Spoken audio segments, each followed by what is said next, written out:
But anyway, you'd mentioned Elon. Do you want to talk about? If you want to. Just the shorts. He broke up with another wife and baby mama. I don't know what number this is, 3 or 4. He's got several different kids, several different moms. He's exceedingly successful in business and is maybe just slowly going the Genghis Khan route. Yeah, he's just hoping that in 100 years he'll be able to find his DNA in half the population. It's not PC to say that that's what he's up to. So he's just doing it very slowly. Yeah, it seems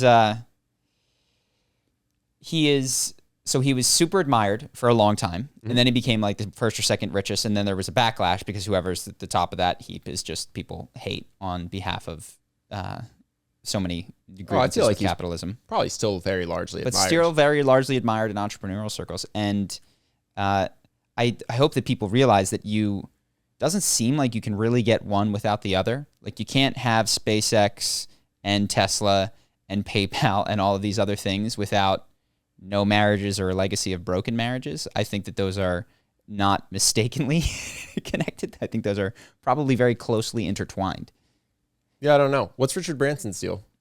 I don't know. But I know that he's not. Maybe he's older. He's still doing a lot of stuff, and I would suspect he's not as involved these days. Just always seems, because people will often say, that the billionaires are broken. That in order to get to be a billionaire, something has to be wrong with you. Is a common refrain these days, and so they'll point to Zuckerberg or Bezos or Musk. But I think there are billionaires we just don't hear as much about who might be doing totally fine. Sure.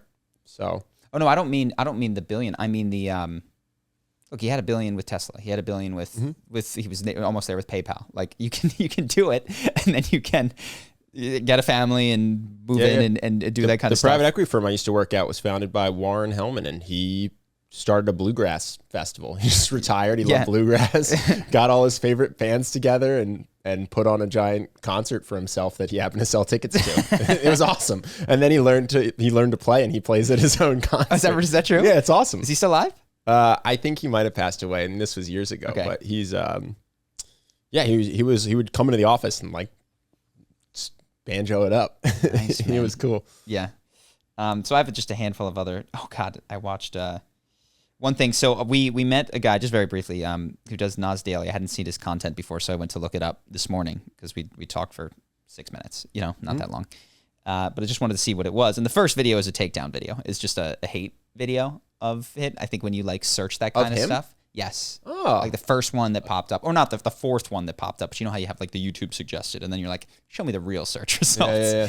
And I was like, God, I don't want to click it. I hate this stuff. But I was like, you know what? I'm going to check it out.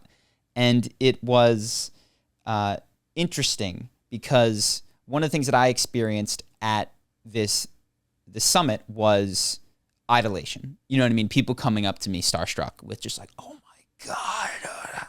And that feels good. And somewhere in the back of your head, like, this is nice, but you're not really going, this is bullshit. This is bullshit. This is, I don't deserve this. You're kind of like, yes, this is nice. And then I watched this video.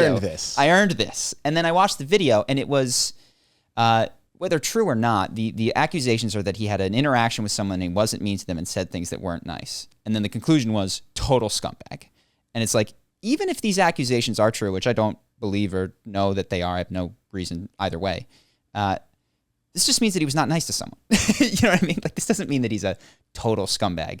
And it was because it was so close. I was like, man, I see the flip side of these coins and how eager people are to externalize goodness and perfection as well as scumminess. And it's like, and you get this black and white externalization of idols and people. And I do it myself, but oh, interesting. Is that how you felt? I felt more like people were happy. Like, I got more of a, I would like your videos, they made my life better vibe than a, oh my God, it's so nice to meet you, you're my hero vibe from the people I talk to. They're just like, oh dude, your video helped me close a deal. Yes. Your video made me $1 million, or your video got me a date. Like that was, I kept getting anecdotes about their success much more so than like, you're PewDiePie, oh my God. You're right. And I think one of the reasons, and one of the reasons that we get that, I think, is because we don't attach it as much to our personalities. So there's not as much of a... I was shocked that people even knew who I was. I was like, how do you... I'm not even on the channel. It's just my voice. You know what it is? We actually don't get people being like, like, I think because he's on camera, it's like, you're such a good person. You're such an angel. Yeah. Like, people don't say or think that about us. No, they were mostly just appreciative of that when they took the advice, their life got better. It seemed Mm-hmm. very much, and I don't think this is bad. It was on like the results they had gotten, Mm-hmm. and really wasn't a reflection of like me in a vacuum. Yeah. No, fair enough. Fair enough. That is true. I guess what I think when one is a public figure and your personality and image is out there, which ours actually isn't in a huge way, that is what happens. For sure. And you're right. For him, it was some of the comments on other videos like, you total angel, this, that, the other thing, which is just not true of anyone. And then these ones were like, oh my God, the devil. And it's just such a interesting psychological foible to idolize and demonize outside of yourself, which I believe has to come from an unwillingness to see both of those sides of yourself, like, you know, the devil and the angel inside of you, as cheesy as it sounds. But it does sound cheesy. Yeah, that was what I thought of. I was like, man. Also, as I was scrolling through the videos, I was like, I can't help my limbic brain just zoned in on this one. Oh, really? Like, yeah. Limbically, and then I hesitated.